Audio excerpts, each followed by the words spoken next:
back along this winding road to the old familiar markers of the mercies I have known. I know it may sound simple, but it's more than a cliche.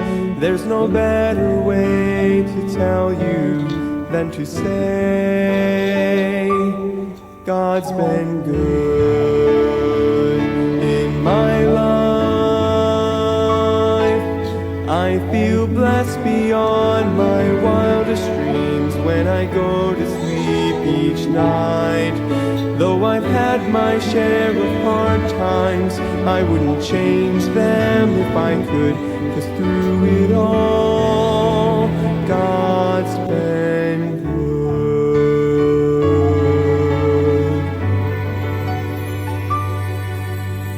Times replay and I can see that I've cried some bitter tears, but I felt His arms around me as I face my greatest fears. I've had more gains than losses, and I've known more. Magandang gabi po sa bawat isa sa atin. Muli po tayong mag-aaral ng ating daily words of encouragement, words from the Word of God. Okay? Tayo muna po ay manalangin. Dakil Ama, muli salamat po sa gabing ito at pagpalain niyo po ang malukan tinig. Abot ang kanilang pangangalang spiritual. Pagpalain niyo po ang inyong salita na pag-aaralan. Muli, give us wisdom and understanding para may apply po kami sa aming buhay. Patawad sa kasalanan sa pangalan ni Jesus. Amen. Luke chapter 6 verse 24 to 26 po tayo. Alright? The Bible says, "But woe unto you," yan po ang pamagat natin, "that are rich, for ye have received your consolation." 25, "Woe unto you that are full, for ye shall hunger. Woe unto you that laugh now, for ye shall mourn and weep. Woe unto you when all men shall speak well of you, for so did their fathers to the false prophets." Actually, ito po ay contrast doon po sa mga naunang verses po dito, yung tinatawag na beatitude. Diba doon kagabi, kahapon po ay blessed, blessed, blessed, blessed. Ito naman pong sumunod na ano po ito, yung pangyayari dito, ang istorya ho, ay woe naman. Okay? So, titignan po natin ang pwede nating mapulot. Pag woe po, ang ibig sabihin yan ay uwai sa Greek, ano ho, exclamation of grief, a warning of judgment. Alright, so yan po ang ibig sabihin ng woe. Yung word na consolation po dyan sa verse 24, paraklesis sa Greek, entreaty or earnest, yung ibig sabihin ng entreaty, urgent request, plea. Yan po ang ibinayang Concordance Dictionary, ano ho. Consolation here means their total, temporary, and final payment. They have no further eternal reward awaiting for them. Kaya nga po, dito na po sila namuhay kasi yung mga mayayaman at walang investment sa eternity, walang pakialam sa Diyos. Ang Diyos nila ay ang riches nila. Walang pakialam sa Diyos, kaya wala na, nag-a-await sa kanila ng eternal reward. No? So, tingnan po natin ang pwede natin makuha. Alright, so, for woes, warning of misery from Jesus, contrasting earthly, self-sufficient comfort with eternal, kingdom-focused dependency on God. It warns that placing trust in wealth, superficial joy, or universal popularity leads to future sorrow and spiritual emptiness, urging a shift from temporary worldly gratification to eternal godly values. So, dito na po sila kasi nag-imbak ng kanilang kayamanan. Kaya superficial joy. Alright? And universal popularity. Pero, nag-lead naman sa sorrow ng kanilang future at spiritual emptiness. That's why, sa Panginoon po, wala yan. Diba? Wala na silang makukuhang eternal reward sa langit. And, kumbaga, they live for themselves here on earth. They don't mind God. They don't mind the ministry of God. They don't mind serving the Lord. They don't mind investing for eternity. Kaya wala nang, kumbaga, in the heart of God or in the mind of God, they waste their time. They waste their money. They waste their life. Kaya ang balikas, ang salita ng Panginoong Jesus, woe unto you. Okay, so grief, kumbaga judgment will come unto you, sabi ng Panginoon. So una pong woe dito, woe unto you that are rich, for ye have received your consolation, sabi ng Biblia, verse 24. So letter A, a severe warning from Jesus that placing trust, security, or satisfaction in material wealth leads to spiritual poverty and eternal loss. Akalain nyo yan, nilagay nila lahat ng ari-arian nila, pera nila, satisfaction, security nila sa material wealth. Kaya nga ang tao po nagpapakahirap para lang yumaman eh. Kahit nga mangurakot na para lang yumaman, 'di ba? Oho. At pero nakalimutan naman nila yung spiritual things ng Diyos na gusto nilang ipaabot. Kaya nga nilikha ng Diyos si Adan at Eva para talagang makausap ng Panginoon. Masunod yung gusto ng Diyos sa kanila. Pero, lumayo ang tao sa Diyos, kaya imbes na sa Diyos siya mamuhay, hindi na. Para sa kanyang sarili na lang. Pagpapakayaman, pero yung spiritual life niya ay spiritual poverty na. Eternal loss na patungo sa impyerno sapagkat nakalimutan niya ang Diyos. Kalahin niyo yan. Oho. Letter B, it contrasts with the beatitude, yung mga unang verses, indicating that those who find comfort in earthly riches now will receive an eternal comfort of God's kingdom. So yung mga hindi namuhay sa alright, so yung mga taong namuhay sa earthly riches, di ba? They find comfort in earthly riches will not receive eternal comfort of God's kingdom. Sa katunayan, sabi nga ng Bible, maraming mayayaman, mas madali pa yung camel na pumasok sa eye of the needle kaysa yung mayaman pumasok sa kingdom of God. Nasa Bible po yan. Bakit? Malawak ang daanan patungo sa destruction, pero ang daanan papunta sa buhay ay masikip.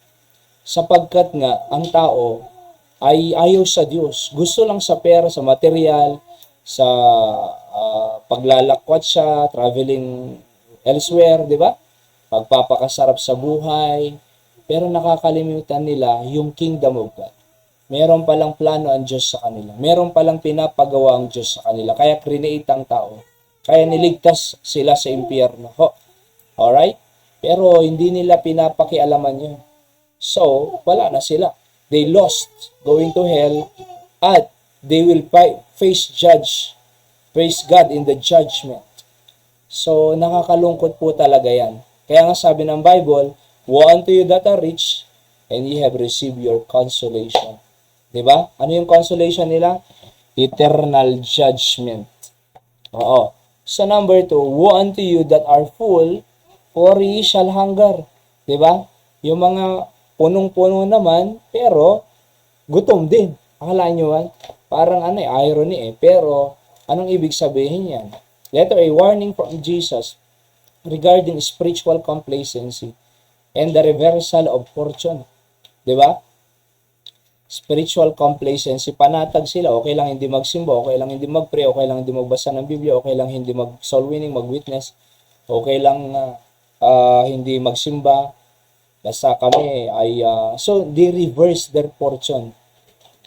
Kaya nga po, full sila sa kanilang tiyan, full sila sa kanilang layaw, pero hunger naman po yung mga kaluluwa nila. Kaya nakakakita po kayo, maraming mayayaman, nag-aaway ang mag-asawa, maraming mayayaman, nag-divorce naman, maraming mayayaman nga, pero yung mga anak magkakaaway, hindi magkakasundo, hindi magkakabate, talagang kanya-kanya, may kanya-kanyang buhay, walang pakialaman.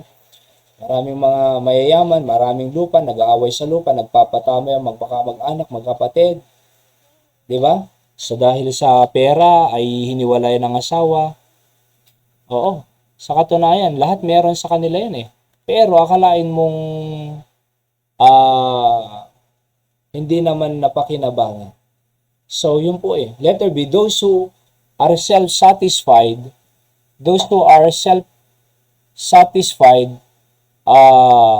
comfortable, and reliant on worldly abundance rather than God will eventually face severe spiritual lack, emptiness, and divine judgment. So yung self-satisfied, comfortable sa sarili, reliance sa worldly abundance rather than God, yun, merong severe spiritual lack. Naapektuhan po yung anak nila eh. Sa katunayan po, tunay nga na maraming pera, ari-arian, malaki ang bahay, maraming sakyan, at nagagawa, kukuha niya lahat ng gusto niya materially, pero spiritual lack na. May kaaway, may kagalit, may hindi kasundo ang asawa, ang mga anak, kanya-kanya, di ba? May spiritual lacking eh.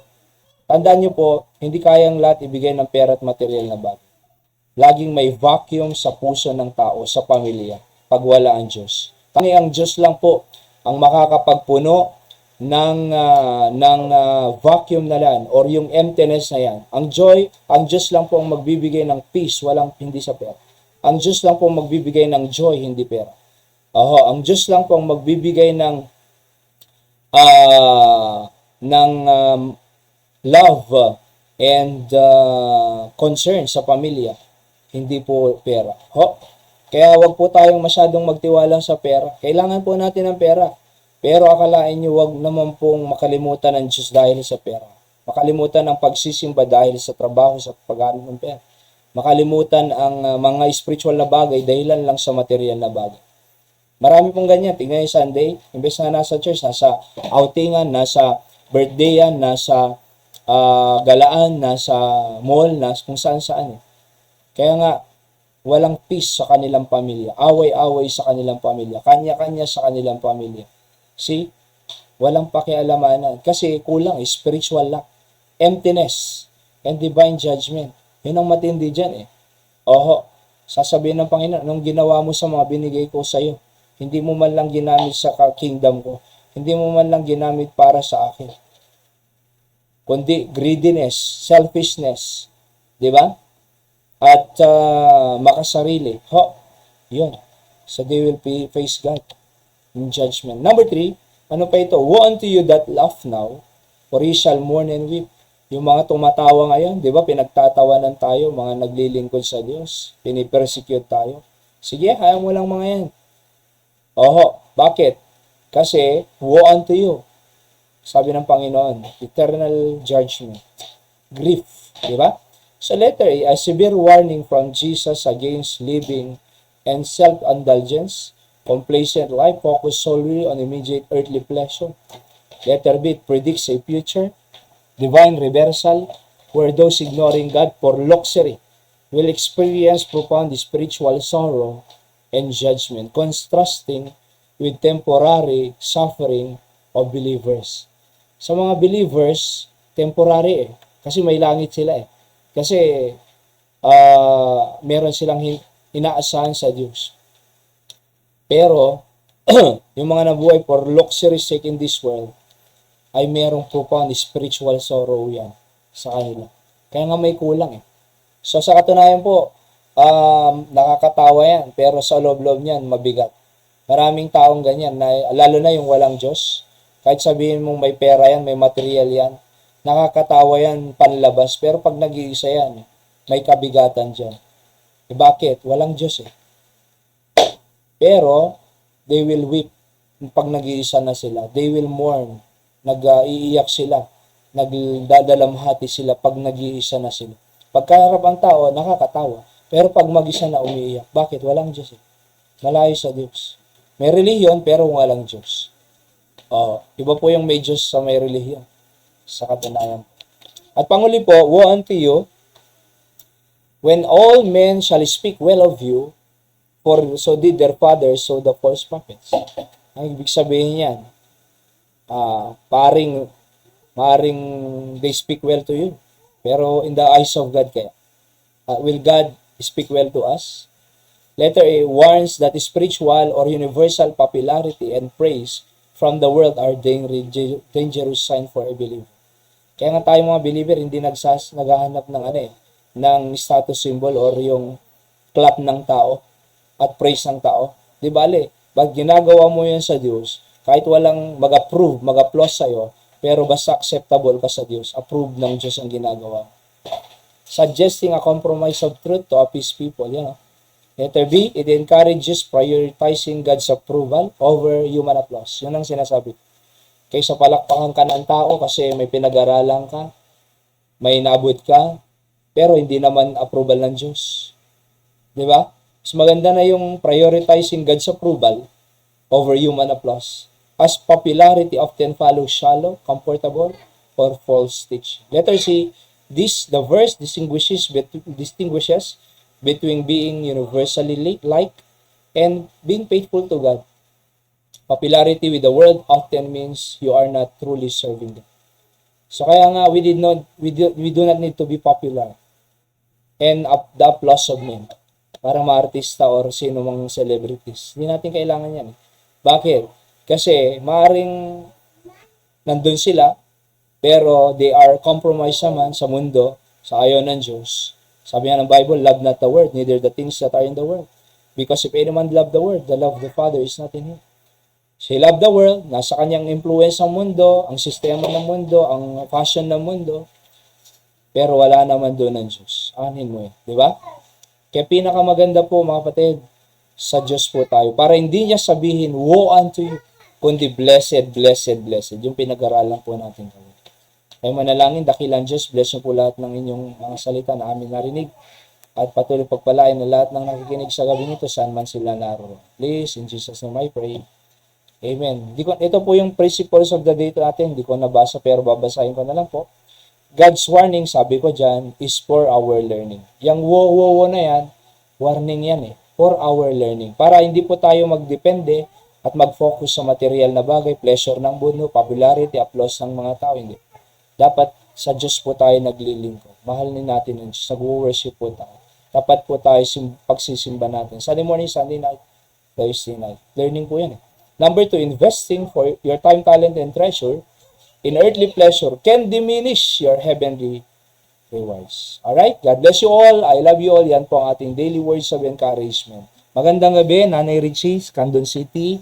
Ganyan din po sa lahat na nakikinig dyan sa Ilocos Norte, Ilocos Sur, Pangasinan, Pampanga, Bulacan, South Korea, sa Singapore, Saudi, sa Asia, ganyan din sa Amerika. Ang Diyos pong magpala sa inyo lahat. God bless you po. Good night po.